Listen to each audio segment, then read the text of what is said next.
ಭಾರತವನ್ನ ಕೆಣಕಿದ ಪಾಕ್ಗೆ ಹೆಚ್ಚಾಯಿತು ಟೆನ್ಷನ್. ಯುದ್ಧಕ್ಕೆ ಸಜ್ಜು. ಕೆಲವೇ ಕ್ಷಣಗಳಲ್ಲಿ ಮಹತ್ವದ ನಿರ್ಧಾರ ಘೋಷಣೆಯಾಗುವ ಸಾಧ್ಯತೆಗಳಿದ್ದಾವೆ. ಸೇನೆಯ ಜೊತೆಗೆ ಮಹತ್ವದ ಸಭೆಗೆ ಮುಂದಾಗಿದ್ದಾರೆ ರಾಜನಾಥ್ ಸಿಂಗ್ ಅವರು. ಯುದ್ಧ ಆಗಿ ಬಿಡುತ್ತಾ ಹಾಗಾದ್ರೆ? We are ready. ಪಾಕಿಸ್ತಾನಕ್ಕೆ ಬಿಸಿ ಮುಟ್ಟಿಸಲಿಕ್ಕೆ ಎಲ್ಲ ಸಿದ್ಧತೆಗಳು ನಡೀತಾ ಇದೆ. ಅದರ ಬೆನ್ನಲ್ಲೇ ಮಹತ್ವದ ನಿರ್ಧಾರ ಕೆಲವೇ ಕ್ಷಣಗಳಲ್ಲಿ. ಇದು ಇಂಪಾರ್ಟೆಂಟ್ ಆಗಿರುವಂತಹ ಮೀಟಿಂಗ್. ರಾಜನಾಥ್ ಸಿಂಗ್ ಕರೆದಿದ್ದಾರೆ. ಸಂಜೆ 5 ಗಂಟೆಗೆ ರಕ್ಷಣಾ ಸಚಿವರನ್ನ ಭೇಟಿಯಾಗ್ತಾರೆ. CDS ಸೇನಾ ಮುಖ್ಯಸ್ಥರು, ರಕ್ಷಣಾ ಸಿಬ್ಬಂದಿ ಮುಖ್ಯಸ್ಥ ಅನಿಲ್ ಚೌಹಾಣ್ ಭೇಟಿ ಮಾಡಲಿದ್ದಾರೆ. ಪಹಲ್ಗಾಮ್ನಲ್ಲಿ ಉಗ್ರರ ದಾಳಿ ಬಗ್ಗೆ ಮಹತ್ವದ ಒಂದು ಸಭೆ ಇದು. ಇಲ್ಲಿವರೆಗೂ ಏನೇನಾಗಿದೆ, ಸೇನೆ ಏನೆಲ್ಲ ಕ್ರಮಗಳನ್ನು ತೆಗೆದುಕೊಂಡಿದೆ, ಈ ಉಗ್ರ ರಾಕ್ಷಸರಿಗೆ, ರಕ್ತ ಪಿಪಾಸುಗಳಿಗಾಗಿ ಯಾವ ರೀತಿ ಹುಡುಕಾಟ ನಡೀತಾ ಇದೆ, ಇದೆಲ್ಲದರ ಬಗ್ಗೆ ಕೂಡ ರಾಜನಾಥ್ ಸಿಂಗ್ ಅವರು ಮಾಹಿತಿಯನ್ನ ತೆಗೆದುಕೊಳ್ಳಲಿದ್ದಾರೆ. ಯುದ್ಧವನ್ನ ಘೋಷಣೆ ಮಾಡೇ ಬಿಡ್ತಾರ ಹಾಗಾದ್ರೆ ಪಾಕಿಸ್ತಾನದ ವಿರುದ್ಧ? ಯಾಕಂತಂದ್ರೆ ನಮ್ಮ ಎಲ್ಲ ಸೈನಿಕರು, ಯುದ್ಧ ಟ್ಯಾಂಕರ್ಗಳು, ಫೈಟರ್ ಜೆಟ್ಗಳು ಎಲ್ಲವೂ ಕೂಡ ಈಗ ಕಾಶ್ಮೀರಕ್ಕೆ ಹೋಗಿದ್ದಾವೆ, ಗಡಿಯಲ್ಲಿ ಬೀಡು ಬಿಟ್ಟಿದ್ದಾವೆ.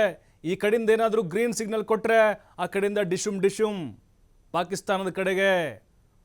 ಬಟ್ ಕಾದು ನೋಡುವ ತಂತ್ರಕ್ಕೆ ಭಾರತ ಮುಂದಾಗ್ತಾ ಇದೆ. ಅವಸರ ಬೇಡ, ಏಕಾಏಕಿ ನಿರ್ಧಾರ ತೆಗೆದುಕೊಳ್ಳೋದು ಬೇಡ.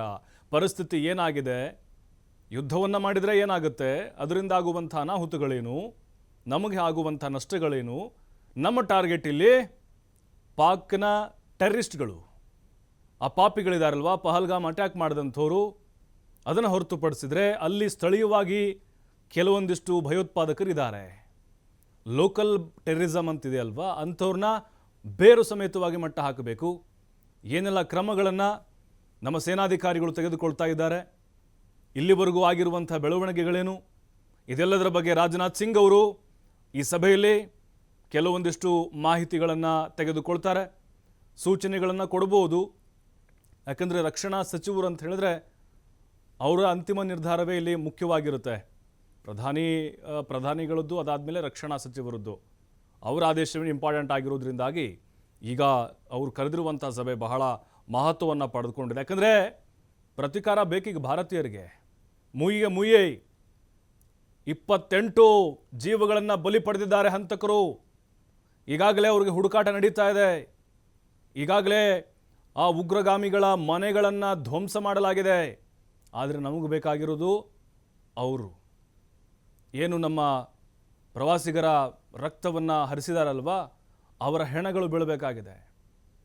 ಭಯೋತ್ಪಾದನೆಯನ್ನು ಕಂಪ್ಲೀಟಾಗಿ ಭಾರತದಲ್ಲಿರುವಂತಹ ಈ ಬೇರುಗಳನ್ನು ಮಟ್ಟ ಹಾಕಬೇಕಾಗಿದೆ.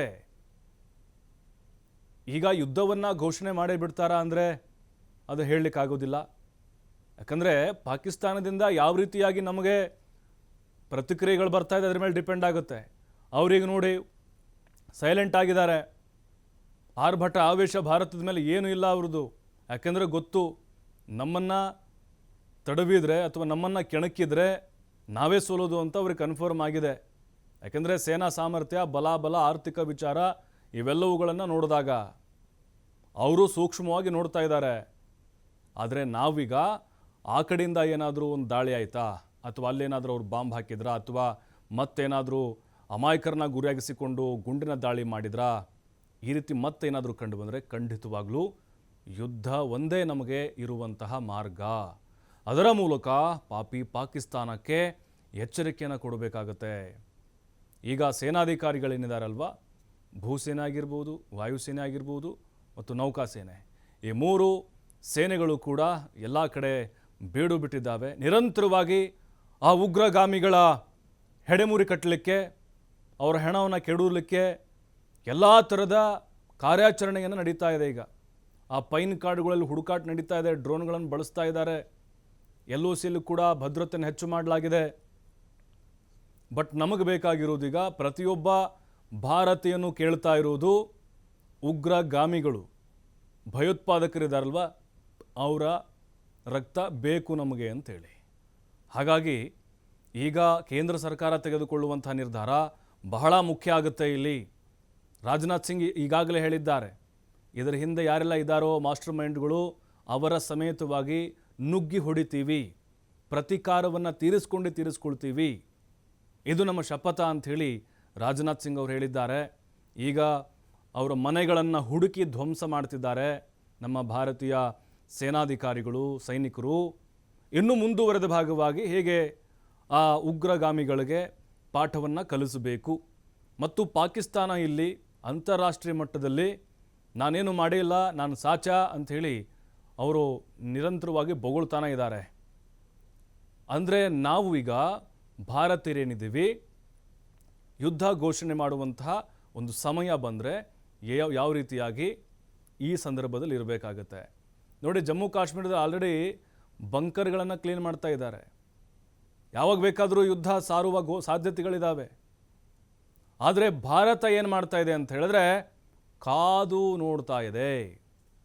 ಈಗ ನಾವಾಗೆ ಹೋಗಿ ಬಾಂಬ್ ಹಾಕೋಕ್ಕಾಗೋದಿಲ್ಲ, ಅಥವಾ ನಾವೇ ಹೋಗಿ ಮಿಸೈಲ್ಗಳನ್ನು ಅಲ್ಲಿ ದಾಳಿ ಮಾಡೋಕ್ಕೆ ಬರೋದಿಲ್ಲ. ಮೊದಲು ನಾವು ಮಾಡಬೇಕಾಗಿರೋದು ಈ ಉಗ್ರರ ನೆಲೆಗಳನ್ನು ಧ್ವಂಸ ಮಾಡೋದು. ಈಗ ಏರ್ ಸ್ಟ್ರೈಕ್ ಆಯ್ತಲ್ವ, ಹಾಗೆ ಎಲ್ಲ ಕಡೆ ಹುಡುಕಿ ಮೊದಲು ಅವ್ರನ್ನ ಮುಗಿಸಿ ಆಮೇಲೆ ಪಾಕಿಸ್ತಾನಕ್ಕೆ ಬುದ್ಧಿಯನ್ನು ಕಲಿಸುವಂತಹ ಅವಕಾಶಗಳು ಭಾರತಕ್ಕಿದ್ದಾವೆ.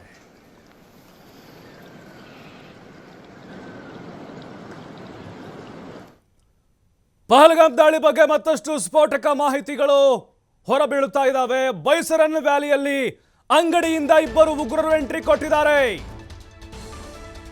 ನೋಡಿ. ಪಹಲ್ಗಾಮ್ ದಾಳಿ ವಿಚಾರವಾಗಿ ಮತ್ತಷ್ಟು ಸ್ಫೋಟಕ ಮಾಹಿತಿಗಳು ಲಭ್ಯವಾಗ್ತಾ ಇದೆ. ಬೈಸರನ್ ವ್ಯಾಲಿಯಲ್ಲಿ ಅಂಗಡಿಯಿಂದ ಇಬ್ಬರು ಉಗ್ರರು ಎಂಟ್ರಿ ಆಗಿದ್ದಾರೆ ಅನ್ನೋದು ಗೊತ್ತಾಗ್ತಾ ಇದೆ. ಮತ್ತಿಬ್ಬರು ಉಗ್ರರು ಜಿಪ್ ಲೈನ್ ಇಂದ ಕೆಳಗಿಳಿದು ಅಟ್ಯಾಕ್ ಮಾಡಿದ್ದಾರೆ. AK-47 M4 ಗನ್ಗಳ ಬಳಕೆ ಮಾಡಿದ್ದಾರೆ ಉಗ್ರರು. ಪ್ರವಾಸಿಗರ ಮೊಬೈಲ್ ಕಿತ್ಕೊಂಡಿದ್ದಾರೆ ಟೆರರಿಸ್ಟ್ಗಳು. ಇದರಲ್ಲಿ 3 ಪಾಕ್ ಉಗ್ರರಿದ್ದಾರೆ ಮತ್ತು ಒಬ್ಬ ಸ್ಥಳೀಯ ಇದ್ದಾನೆ.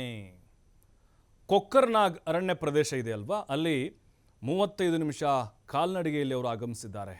ಅಂದರೆ ಆ ಅರಣ್ಯ ಪ್ರದೇಶದಿಂದ, ಕೊಕ್ಕೆರ್ನಾಗ್ ಅನ್ನುವಂತಹ ಅರಣ್ಯ ಪ್ರದೇಶದಿಂದ 35 ನಿಮಿಷ ಕಾಲ್ನಡಿಗೆಯಲ್ಲಿ ಬಂದಿದ್ದಾರೆ ಅವರು. ಇಲ್ಲಿ ಗಾಡಿಗಳು ಹೋಗೋದಿಲ್ಲ, ವೆಹಿಕಲ್ ಹೋಗೋದಿಲ್ಲ, ಕುದುರೆ ಹೋಗ್ಬೇಕು, ಕುದುರೆ ಮೇಲೆ ಅಥವಾ ನಡ್ಕೊಂಡು ಹೋಗ್ಬೇಕು. ಕಾಲು ದಾರಿ, ಅದು ಇಕ್ಕಟ್ಟಿನ ಮಾರ್ಗ, ಪೈನ್ ಕಾಡು ಕಂಪ್ಲೀಟ್ ಆಗಿ ನೋಡಿ. ಅವತ್ತು ದಾಳಿ ಹೇಗಾಯಿತು ಅನ್ನೋದನ್ನು ನಾವು ಕೆಲವೊಂದಿಷ್ಟು ದೃಶ್ಯಾವಳಿಗಳಲ್ಲಿ ನೋಡಿದ್ವಿ, ನಾವು ವೈರಲ್ ಆಗ್ತಾ ಇದ್ವು. 4 ಜನ ಟೆರರಿಸ್ಟ್ಗಳು ದಾಳಿ ಮಾಡಿದ್ದು. ಓರ್ವ ಅಲ್ಲಿ ಸ್ಥಳೀಯ ಉಗ್ರ ಇದ್ದಾನಂತೆ, ಅವನು ಬಹುಶಃ ಥೋಕರ್ ಅಂತಿರ್ಬೋದು, ಥೋಕರ್ ಅಂತ ಒಬ್ಬನಿದ್ದಾನೆ.